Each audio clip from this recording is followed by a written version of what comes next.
अस्सलाम वालेकुम। आज हमारा वर्चुअल असिस्टेंट का लेक्चर नंबर 2 है। पहले लेक्चर में हमने सीखा था कि अमेज़न असल में है क्या। आज हम ये सीखेंगे कि हम इस पर कौन कौन से मॉडल पर काम कर सकते हैं। बुनियादी तौर पर अमेज़न के 3 मॉडल हैं: प्राइवेट लेबल, होलसेल और ड्रॉप शिपिंग।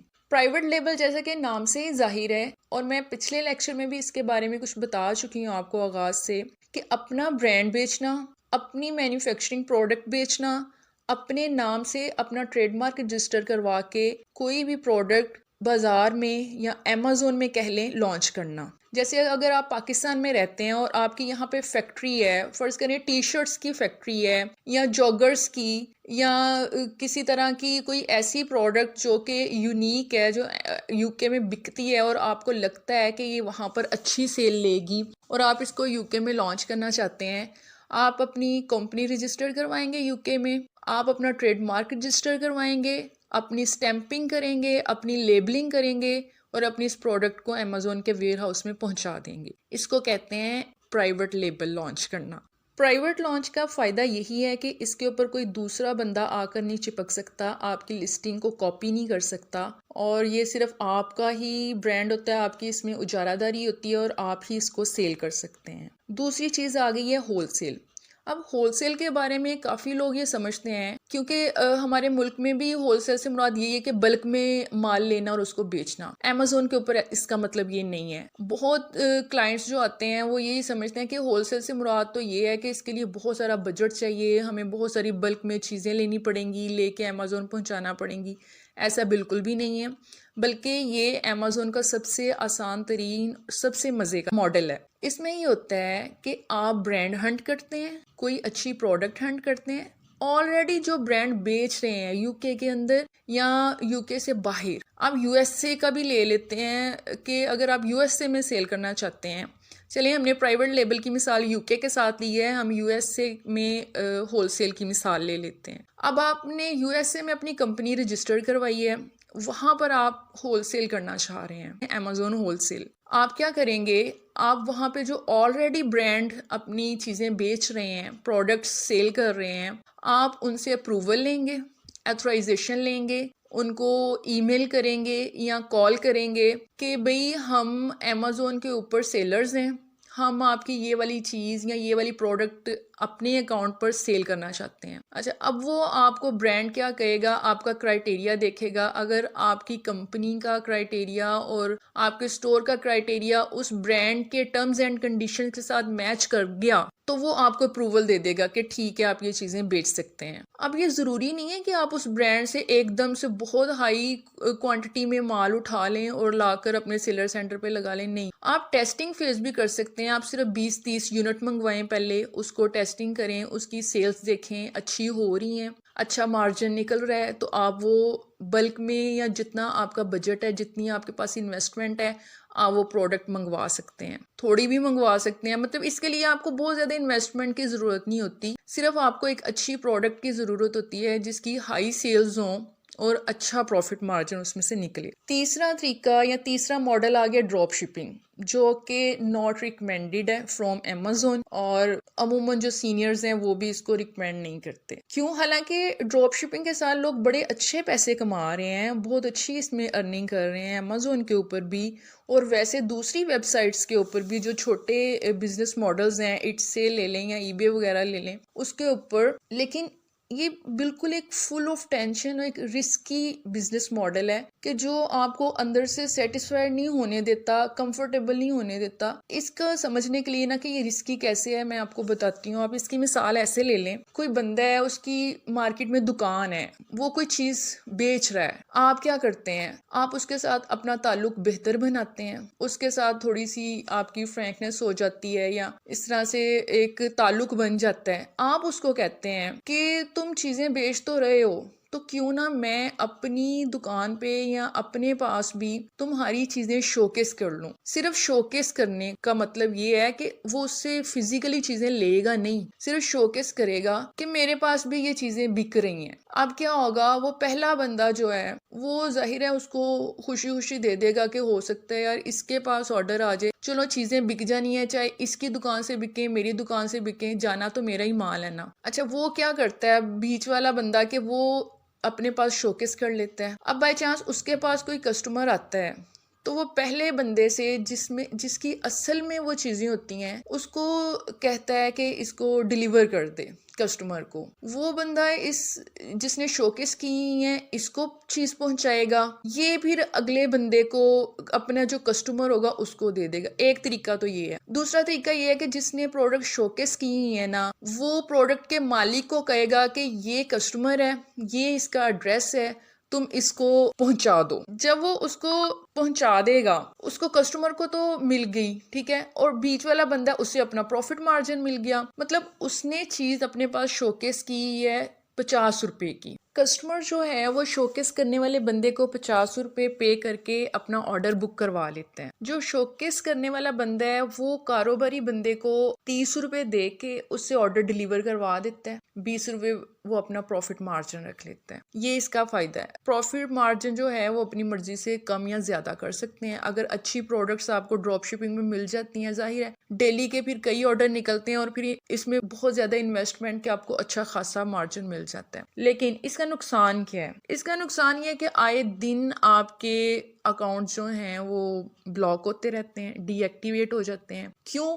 क्योंकि अमेज़न जो है वो अपने कस्टमर की जो डिससेटिस्फिकेशन है ना, उसको किसी सूरत भी बर्दाश्त नहीं करता। उनकी थोड़ी सी कंप्लेन पे फौरन ही एक्शन में आ जाता है। अब इसमें ये हो सकता है कि आपको कस्टमर ने ऑर्डर किया है और आपने अगले बंदे जिसका कारोबार है उसको कहा है, अब वो अगर ऑर्डर डिलीवर करने में देर कर देता है या उसको गलत चीज़ पहुंचा देता है, तो इसमें जिम्मेदार कौन है? आप, क्योंकि वो उस कस्टमर ने आपके शोकेस से चीज खरीदी है। सो आप रिस्पॉन्सिबल हैं, जिम्मेदार हैं कि उसको ऑर्डर अगर उसे वक्त पे नहीं मिला या अच्छी क्वालिटी नहीं है या सही चीज नहीं मिली या इनवाइस नहीं मिली या रसीद नहीं मिली, अमेज़न के ऊपर बड़े छोटे छोटे से इश्यूज होते हैं। कस्टमर जो होते हैं वो एक तरह से बहुत लाडले होते हैं और जरा सा वो कोई कमेंट करते हैं, अमेज़न फट करके जो है ना मैदान में आ जाता है। इसलिए जो लोग ड्रॉप शिपिंग करते हैं ना, उनके पास कम से कम 5 से 6 अकाउंट जरूर होने चाहिए। अदरवाइज एक अकाउंट से तो आप ड्रॉप शिपिंग नहीं कर सकते। अच्छा, हम इसके ऊपर ज्यादा मजीद बात नहीं करते। हमारा जो मकसद है ना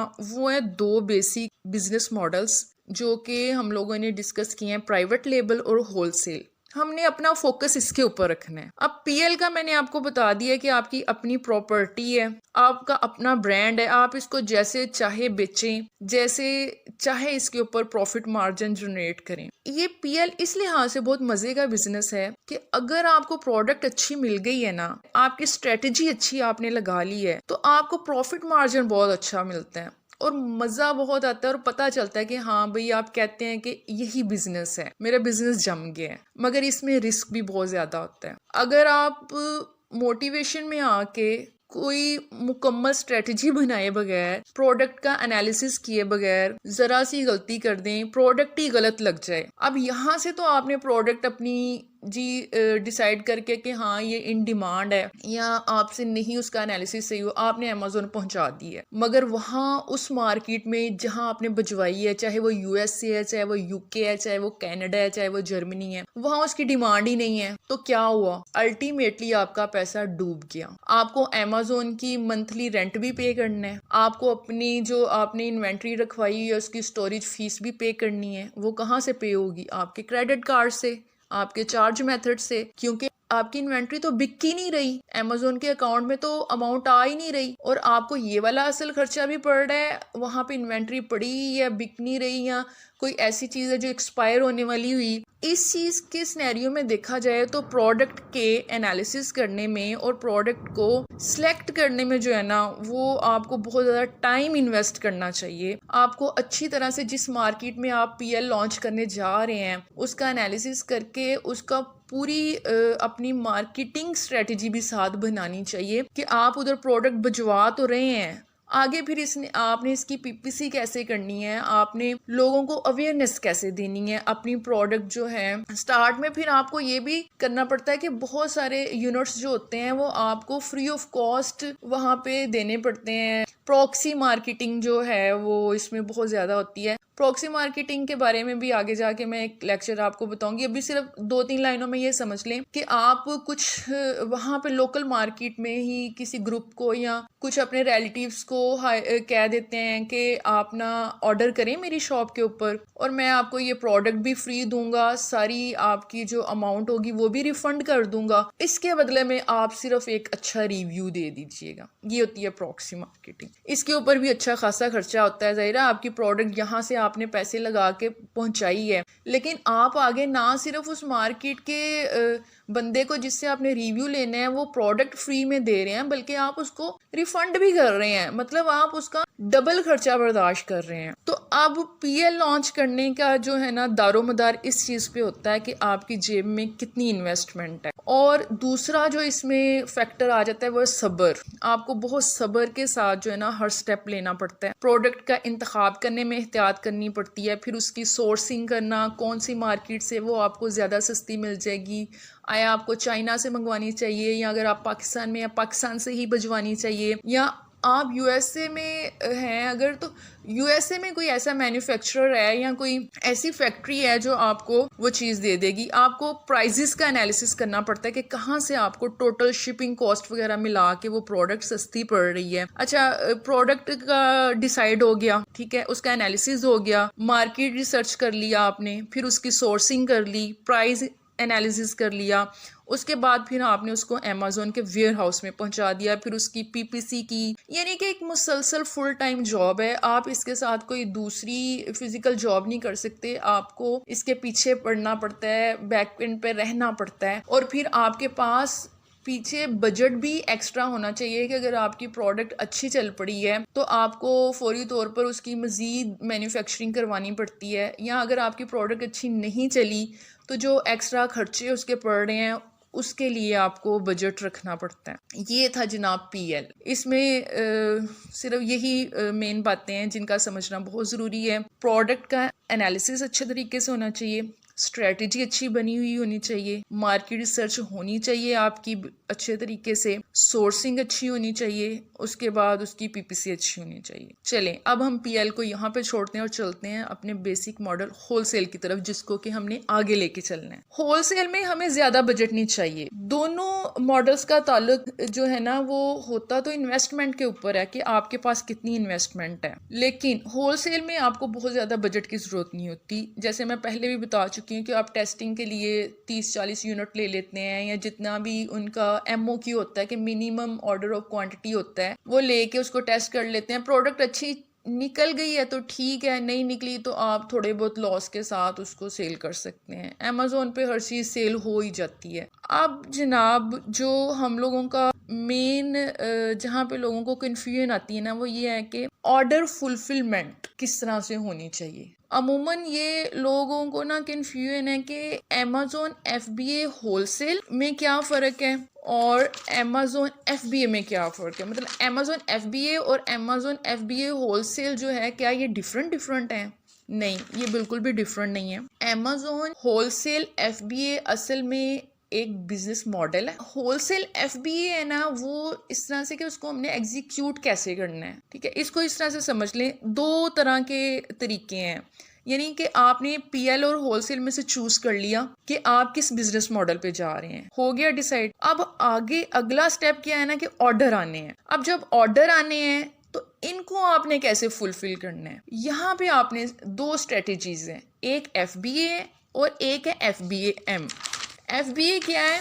फुलफिल बाय अमेज़ोन। ये एक मेथड है जिसमें सारी जिम्मेदारी अमेज़ोन की है। हमारा काम क्या है कि हमने बस अच्छी प्रोडक्ट सेलेक्ट करके अमेज़ोन पहुंचानी है, उसके बाद अमेज़ोन जाने और उसका काम जाने। हाँ, ये है कि इसके ऊपर शिपिंग लेबल वगैरह की जो फैसिलिटी है वो देखें कि आप खुद ही लगाएंगे या अमेज़ोन से आप भी सर्विस ले सकते हैं शिपिंग लेबल की। अब अमेज़ोन का काम है कि वो इसको ऑर्डर को कस्टमर तक पहुंचाता है, इसको पैक करता है, इस पे लेबल्स लगाता है, और अगर आपकी कोई प्रोडक्ट रिफंड हो जाती है, वापस आ जाती है, तो उसको जो है वो साइड पे करना, आपको नोटिफिकेशन देना, और जो वैट वाले कस्टमर्स होते हैं या जो क्लाइंट्स उनसे इनवॉइस मांगते हैं उनको इनवॉइस जनरेट करके देना, ये सारी अमेज़ोन की जिम्मेदारी हो जाती है। लेकिन ये नहीं है कि अमेज़ोन इसको फ्री ऑफ कॉस्ट करता है। ज़ाहिर है वो FBA करता है तो वो इससे आपकी कॉस्ट भी चार्ज करता है। FBM की तरफ आते हैं। अब FBM क्या होता है? फुलफिलमेंट बाय मर्चेंट, कि जब ऑर्डर आया है तो ये आपकी जिम्मेदारी है कि इसको लेबल लगाना है,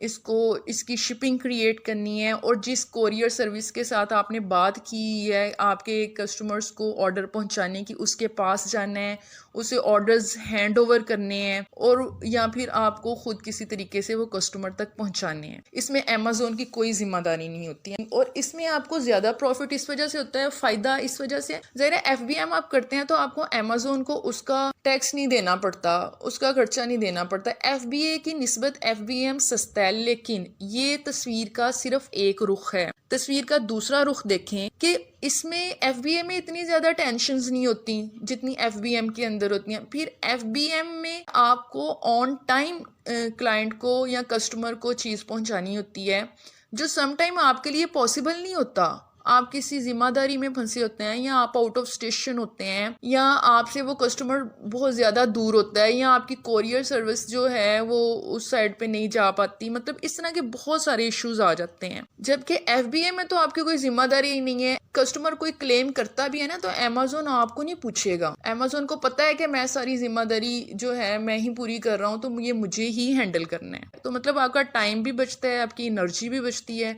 और इसके बदले में अगर वो थोड़ा आपसे चार्ज कर लेता है तो क्या बुरा है। और सबसे बड़ी चीज़ FBA का सबसे बड़ा फ़ायदा है कि उसमें अमेज़ोन आपको अमेज़ोन प्राइम का टैग दे देता है। कोई भी कस्टमर होते हैं जिनको कि एक फ़िक्स टाइम के अंदर, लिमिटेड टाइम के अंदर अपनी प्रोडक्ट चाहिए होती है, अपना ऑर्डर चाहिए होता है, या उन्होंने किसी को गिफ्ट भिजवाना होता है, तो वो ऐसी जगह से ऑर्डर करना पसंद करते हैं जहाँ पे उन्हें पता हो शिपिंग टाइम का, कि इतने शिपिंग टाइम में हमारा ऑर्डर जो है ना वो डिलीवर हो जाएगा। तो जाहिर है वो तो फिर उसी को प्रेफर करेगा ना जहाँ पे उसे पता होगा, कंफर्म होगा। और अमेज़ॉन प्राइम का टैग ऐसा टैग है जिसका मतलब ही ये है कि आपको इतने टाइम में या आपके फिक्स टाइम में आपका ऑर्डर आप तक डिलीवर हो जाएगा। ये महंगा ज़रूर है FBM से, लेकिन ये इस लिहाज से हमें फ़ायदे में है। फिर इसमें वो इनवॉइस वगैरह भी खुद जनरेट कर देता है। और FBM का फिर एक दूसरा नुकसान भी ये है कि ऑर्डर अगर ज़्यादा हो जाए तो फिर आपको हैंडल करना मुश्किल हो जाता है। लेकिन ऐसा नहीं है कि आप एट ए टाइम एक कर सकते हैं, नहीं, आप दोनों कर सकते हैं। मतलब आप एक लिस्टिंग लगा दें, अगर आपके पास इन्वेंट्री ज़्यादा है तो आप लिस्टिंग एक लगा दें FBA के साथ, और दूसरी लिस्टिंग लगा दें FBM के साथ। आप अमेज़ोन को भी करने दें और ख़ुद भी करें। इस तरह से आप इसको हैंडल कर सकते हैं। ये आज का लेक्चर था। मेरा ख्याल है इसमें आपको दोनों बिज़नेस मॉडल्स का बहुत अच्छे तरीके से समझ आ गया होगा।